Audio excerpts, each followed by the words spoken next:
Welcome back to the Wolf of Queen Street podcast series. Welcome back to the audio podcast or the video series if you join us today. Today I'm joined by Matthew Caruana, a young gentleman that I had the moment of meeting at UPW Sydney last year. And it was in that moment that I met him and something that he'd done that had not changed my life at that moment, but hundreds of others that experienced it or was part of it has been part of the UPW crew.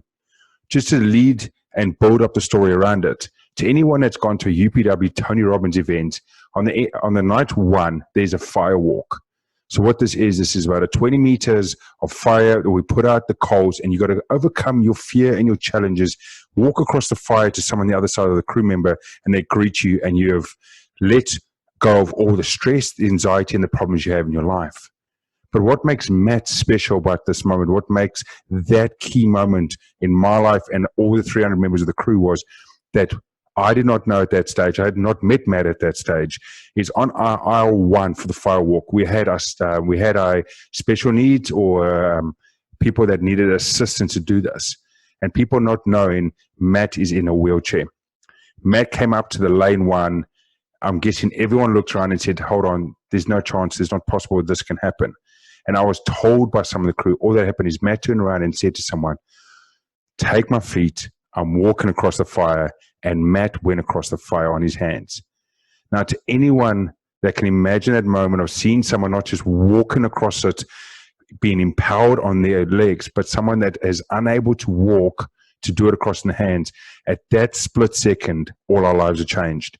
And that's how I was introduced to Matt and his story of why today he's inspiring others from a problem, stress, depression, and anxiety that he had to overcome as a teenager that led him to be in a wheelchair, but led him to be in a moment and a place in his life that he can take that story and change people's lives. Welcome to the show, Matt. Thank you. It's good to be here. It's an honor. So as I said, UPW Sydney, that was the moment you were brought into my circle, into my ward, and realizing it at that moment of going into the firewalk. And, it must have been a challenge for you to realize that, hold on, am I actually going to do this? Am I going to overcome this challenge of going on a firewalk, but actually fundamentally I'm actually in a wheelchair? Yeah, it was in a way. When I first heard about Tony Robbins and UPW experience, I was really unsure, although I knew I was going to do it somehow. Yeah. I was like, I'm going to find a way. And I was like, look, I don't have my feet to do it. I've got other limbs. I've got my hands. So, and yeah, I was just so set on, I'm going to do this. I'm going to do this. And yeah, I like to think I need to adapt. Not everyone else needs to adjust to me. And it is my duty to adapt to people and to the world around me. That's great. You're saying it's your duty to adapt. We take it back a handful of years before, for anyone that doesn't understand Matt's story, and I'll let Matt get into a bit more of that in the sense of he didn't end up in a wheelchair from a condition as a kid. He didn't end up in a wheelchair from a sport injury. He unfortunately, and you could say fortunately, because you can see the inspiration he's doing in people's lives today, he ended up in a wheelchair because of a situation he got himself to as a teenager, finding no way out, and unfortunately trying to take the way out that too many of our kids these days are doing, and ending up surviving that situation and end up in the wheelchair. Now, Matt, would you just take our listeners through sort of that time period of yourself, what led up to it, so they can understand your backstory? Absolutely, yeah. So it wasn't like something I'd thought about just for a day. It was a build-up of thoughts, emotions, and feelings over the span of about 4 years. It started when I was 12. I've always been a curious person, tend to ask a lot of questions and love to go deep. And for some reason, these questions one day popped up. It was like, what's the meaning of my life? I didn't know how to answer that because it's quite a heavy question. And then with that came, if I was dead, would anything change? Like, anything around here actually change? Yep. And with that came, am I a valuable part of society? Now I had an answer, right? I was 12 years old. I had no job, lived at home with my parents, which meant for me I was just taking up space. So if I was gone and dead here, nothing would really be changed. There'd just be more space, which meant my life meant nothing. And I did not like that answer. I hated it, but it was the only answer I could come up with. And I labeled myself as worthless because of those answers. And labeling myself as worthless led to a depression. And with a depression, and I suppose some of it to being a male, like no one talks up, no one speaks, and no one in my family spoke about their bad times and they're upset. They just kept to themselves, looked away, didn't say anything. But when they were great, they boast about it. They would share, and same with my friends. So around me, it was always about keeping to yourself, and so I adopted that very quickly, which led to some anxieties too, because I didn't want to talk about myself. I was not comfortable. Eventually, when I was 13, I started experimenting with drugs, fell into a cocaine addiction, started dealing to keep that up. And ultimately, when I was 16 years old, I jumped off a building, which is why I've got a spinal cord injury and a traumatic brain injury. The brain injury doesn't affect me now. I'm very fortunate. I did come out best case scenario, 35 injuries later. But yeah, so that was it. Like everything leading up to the actual jump itself. Yeah, and it's hard to talk through and try to understand that moment or understand that situation you found yourself in. But what is more of a problem of it? It's not more of a problem. What is more of a challenge of it? And it's some days sad, and that is to see how common and how normal that almost seems to be, that kids almost accepting it through that. So we've seen teenage kids are not speaking up, like you said. They're not speaking about the problems, or not being taught it's okay to speak up, right? And taught, hey, if you've got a problem, put your hand up and say, I need help, because we're taking our future generations, not giving them the right tool set to say it is okay not to be perfect. It is okay not to feel that you fit into the circle, and let's help you out. Because mental health problems, depression, suicide is massive across Australia as well as New Zealand, but it's even bigger in kids and teenagers. And you just spoke about it. Your family, the rule, what you're taught, and there was nothing wrong with what your family did. It's just the way society is these days, especially on the male side, going, you got to be male, you got to be a big boy, you got to stand up. If you got a problem, put it aside, don't talk about it. And that shit just doesn't work anymore. That shit just doesn't fly anymore. And I'm happy to say that you got through that, and you are here today, and you survived that to be able to do that.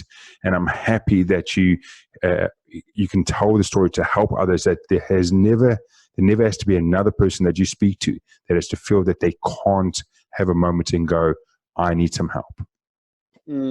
Yeah. No, I feel passionate about letting people know that it is out there as well. And I think the first thing is the awareness that help is out there. Then secondly, it's the stigma as well. Yep. It's just so massive. You did touch on this, but I just feel so passionate about it, because it's still prevalent. No matter how much awareness we're giving it, it's still out there. And I think we need to be more real with mental health, and just not cloud up the dark stuff and all that. Like, just be real about it. And yeah. Anyways, let's go off on a tangent there, but all good. Being real about it and that, and Matt goes around to schools in Australia and everywhere he goes, and speaks up in front of the teenagers and tells his story, and tells everyone that's willing to listen, what he went through and what his situation was. And as I said, impacting lives where it means to be impacted, in the young kids and teenagers that are so fighting against just trying to figure out who they are, let alone understanding of what is right and wrong. And I can imagine through those moments, I mean, Matt, you spoke about the first time you did your first speaking gig, and it was actually at the hospital, where you got asked to speak in front of, I think, 30 students.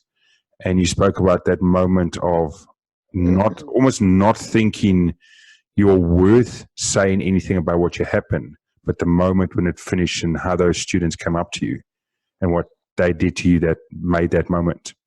Yeah, so the thing about me and speaking was I didn't like talking in general, right? Before my injury, I never spoke up, and I never really reached out for help and shared like authentically and vulnerably. And then after my injury, nothing had changed. Seeing psychologists twice a day drove me nuts. Being under 24 hours, 24-hour watch drove me nuts.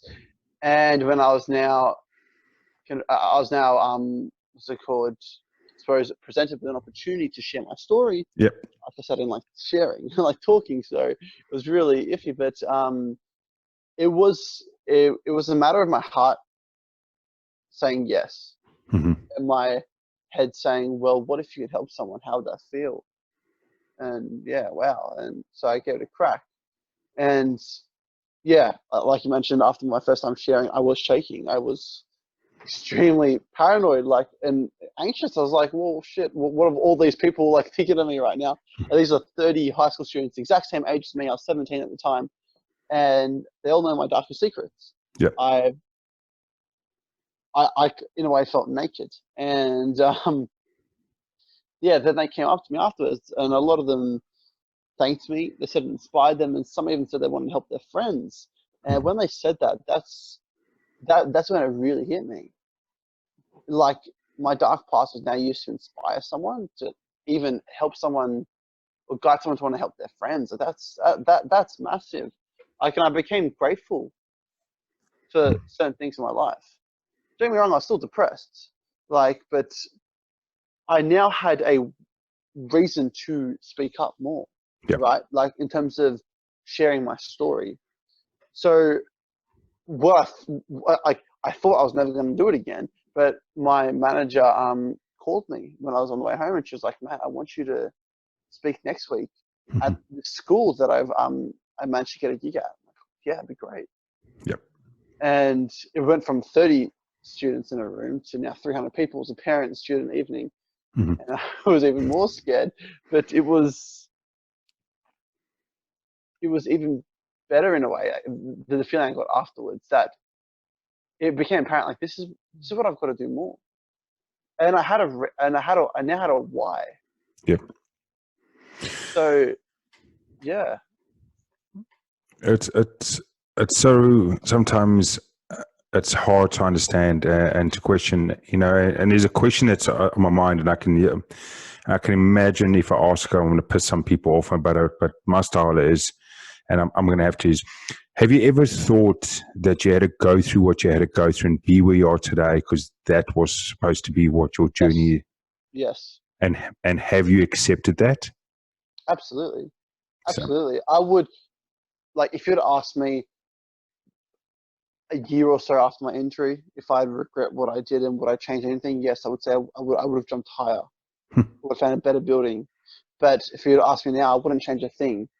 Yep. Being back in that place, in that mindset that I was in, was catastrophic. It was not healthy at all. I would be dead. And I'm so sure of that. I was so set on that, and I visualized that over and over and over again, that when I actually went about it, it was picture perfect in a way. It's I wrote a script for my movie. And if it wasn't that method, it would have been something else, and I guarantee you. And where I am now, I live a fulfilled life. That's, no one can fucking take that from me. No one, and nothing can compare to it. Money can't buy that. Money can buy happiness, short-term, little high, a little buzz, maybe, I don't know, you love sports cars. Yeah, sports cars. Far out. Yeah, you just go there, take for a spin. You've got all this adrenaline going. Money can buy that, but money cannot buy fulfillment. Yep. And this is so deep in my soul that I just, like I said, I wouldn't change a freaking thing. I love that. It's an interesting one when there is a situation of getting through a pivot point in someone's life, getting through a key point of their life, and in asking that question. Sometimes they're not prepared for it. Sometimes they're not ready for it. To say to them, you've had this moment in your life that has changed your life forever. It is never going to be the same again. And there's a lot of people, guys, girls, teenagers, or adults, same thing going through at the moment, and have had a moment. I had my moment in 2019 with a brain tumor, and it is only taken to me now of starting to realize it, and the same sort of stuff of talking through it and going, I'm never going to be the same.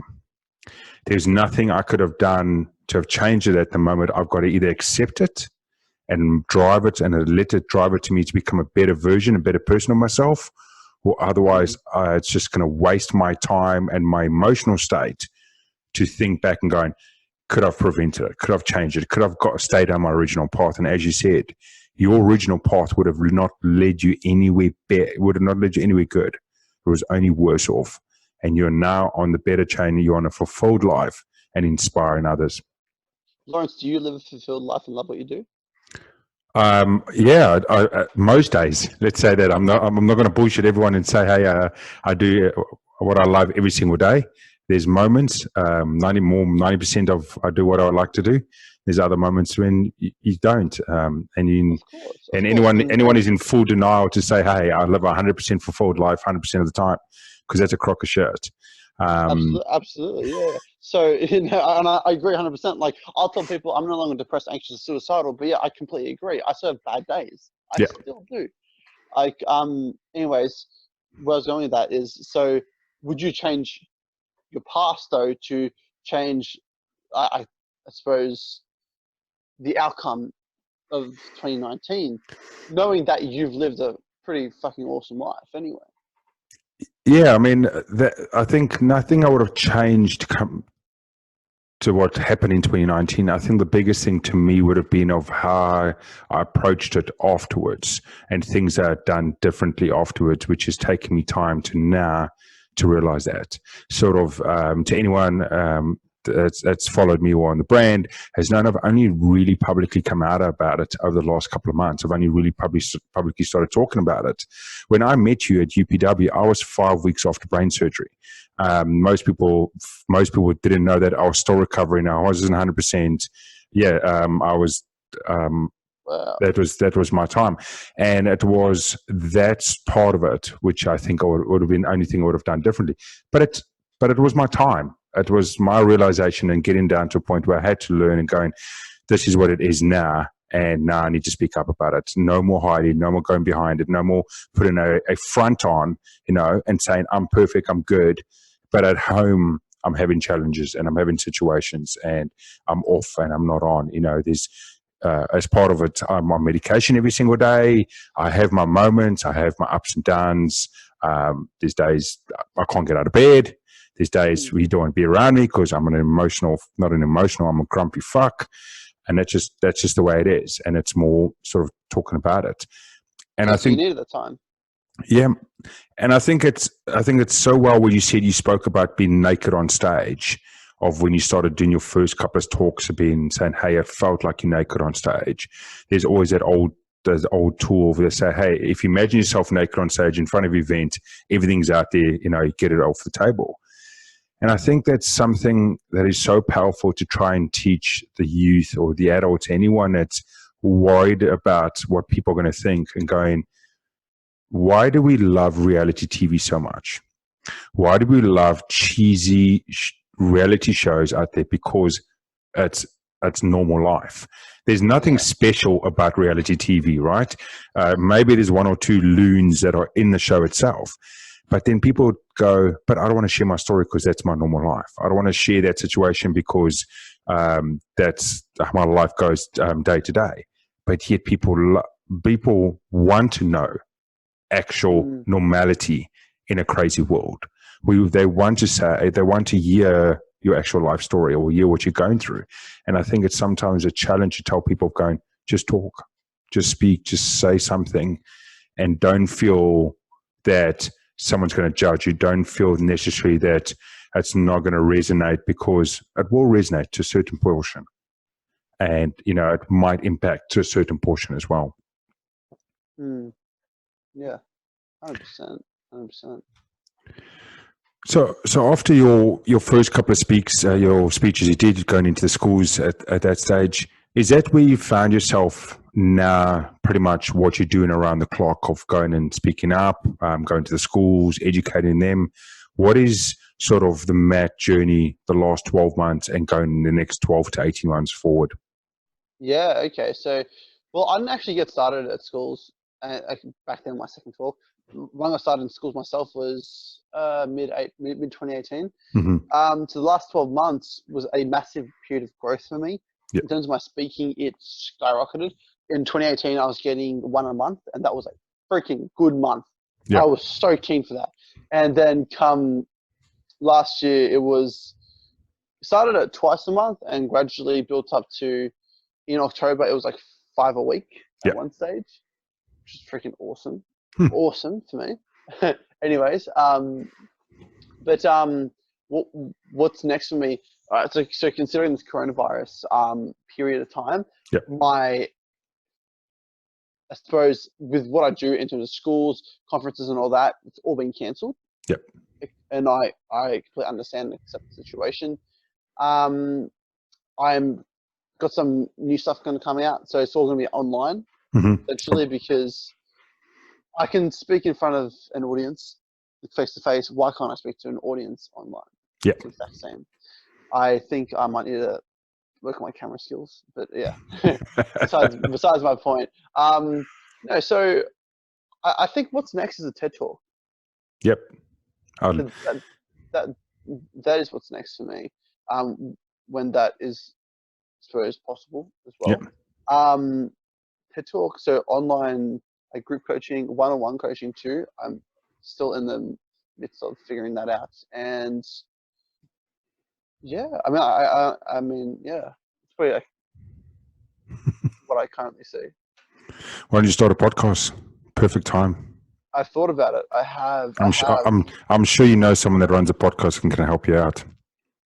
I know a few people that run a podcast.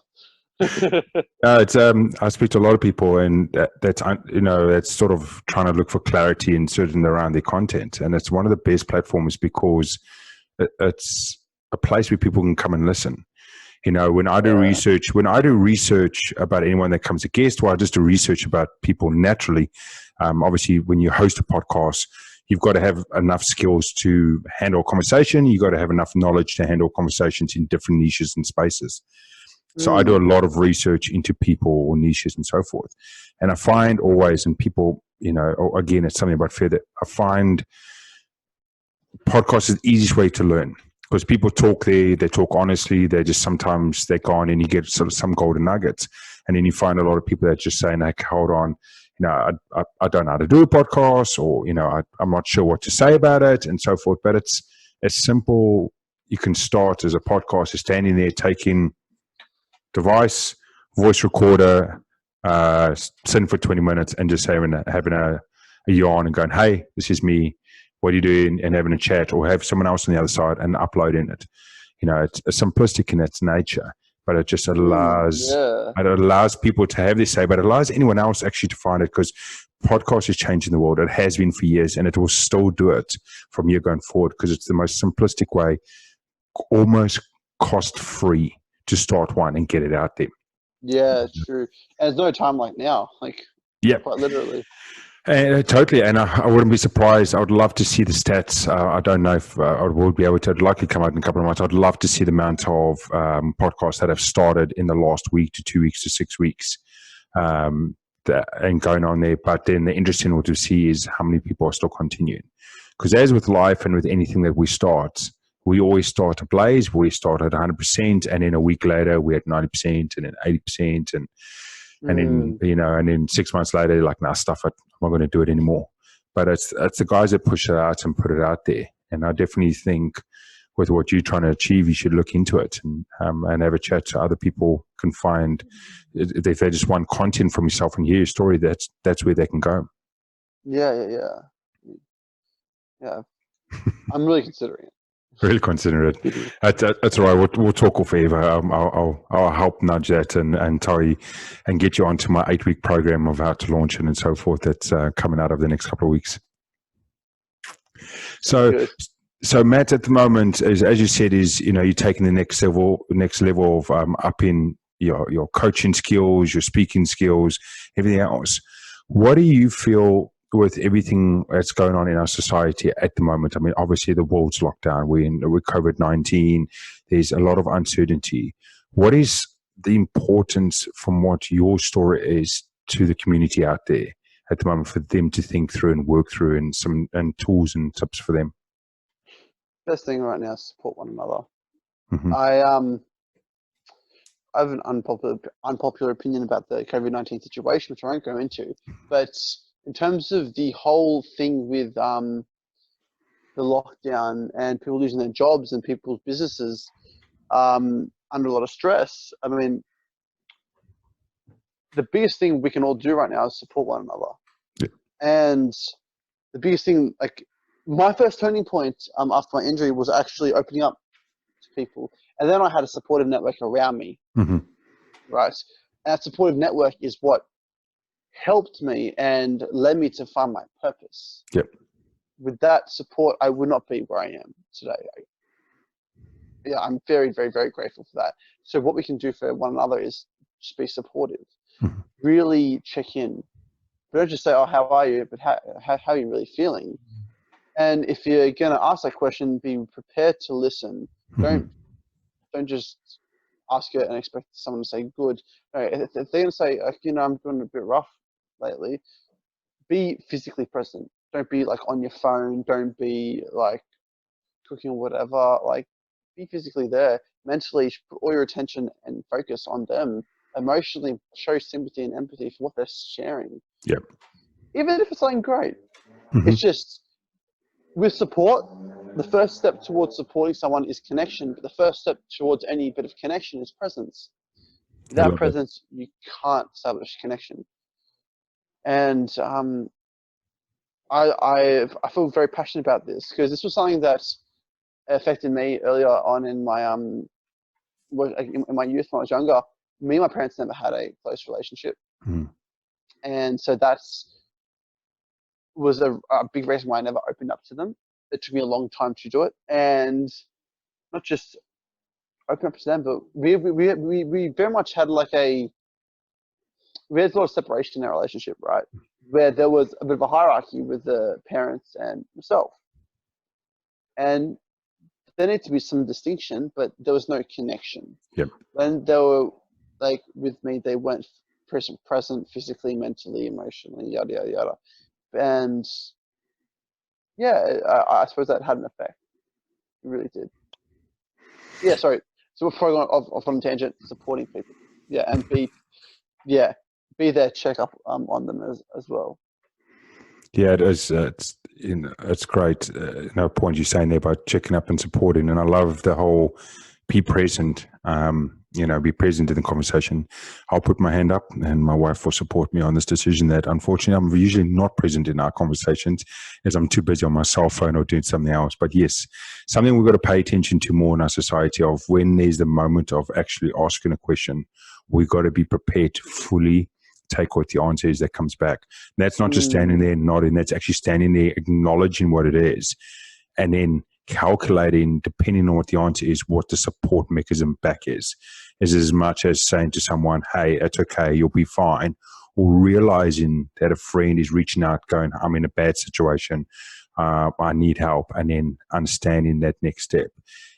Doesn't mean that every single person, doesn't mean that if a friend reaches out to you and says, I'm struggling, I'm depressed, I've got anxiety, I'm suicidal, and so doesn't mean that you as that friend have to go and save them or do that. You can find someone else to help you out with that. You'd always find a mentor to help you through that process, because you're there just to give them some stability. You don't have to give them all the stability. You can't feel responsible for how someone else feels as well. Mm-hmm. Quite often people feel responsible for how their loved ones feel. Yep. Or even good friends. It's never your fault.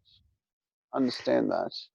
And you have your intentions to support them, and that's perfect. Encourage other supports. Encourage supports around them as well, like if you have other people close to them as well.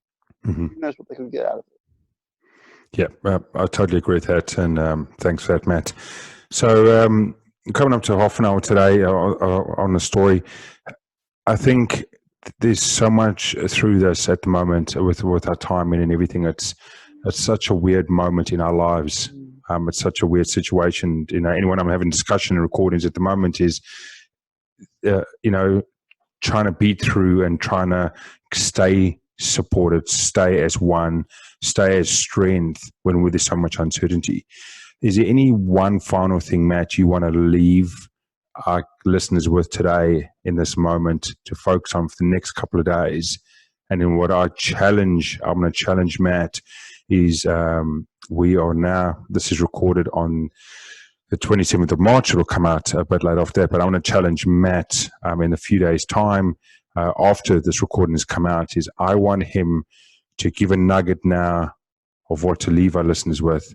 And then I want him to back it up of doing a video on his Facebook of coming back and seeing how people are doing on what he's going to give them today. It's around love. Love is a currency that never depreciates, right? It is something that can only grow, and love never fails. And I want, I suppose, people to really show it, express it, and remind others that you do love them, that you do value them, and how far that goes is quite significant. Yeah, and that's it. Just love. Show more love. I mean, like I said earlier, and I firmly believe this: love is a value that never depreciates. Yeah, it's so true, and it's through those moments of having love, affection, important. You spoke about earlier in the show about your reasons, your why.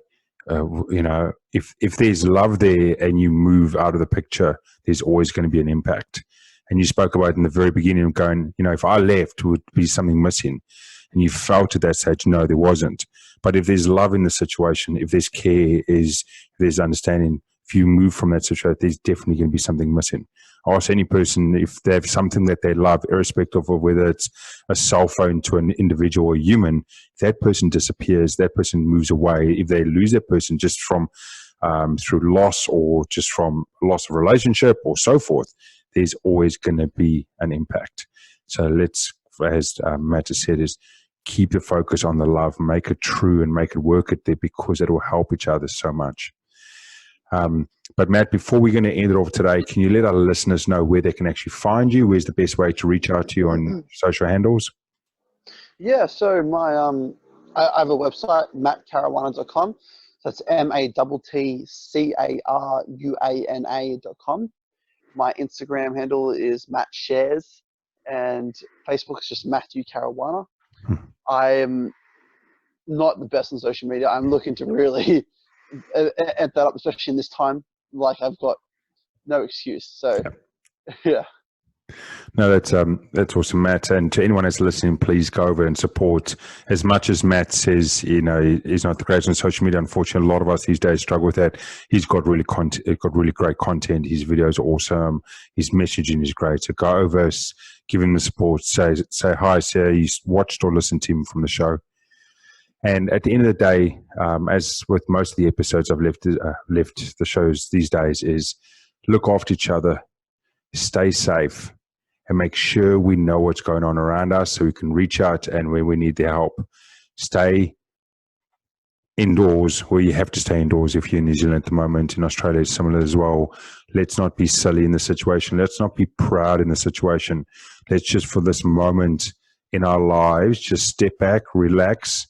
We'll get it through it all together, and we're all here to help. And as I said in the previous few episodes, if you feel you need some help, if you feel that you are struggling, please reach out to me. Please send me a message, send me a voice note. I do not care. I will find someone. I'll find a support network to help you, whether it's just a phone call, a Zoom call, or actually finding someone physically at a certain period of time when it's suitable to come over and check up on you. I'll help out with that. But at the end of the day, thank you for coming over to the Wolf of Queen Street. Thank you for coming to listen to Matt's story, and for Matt for coming on the show.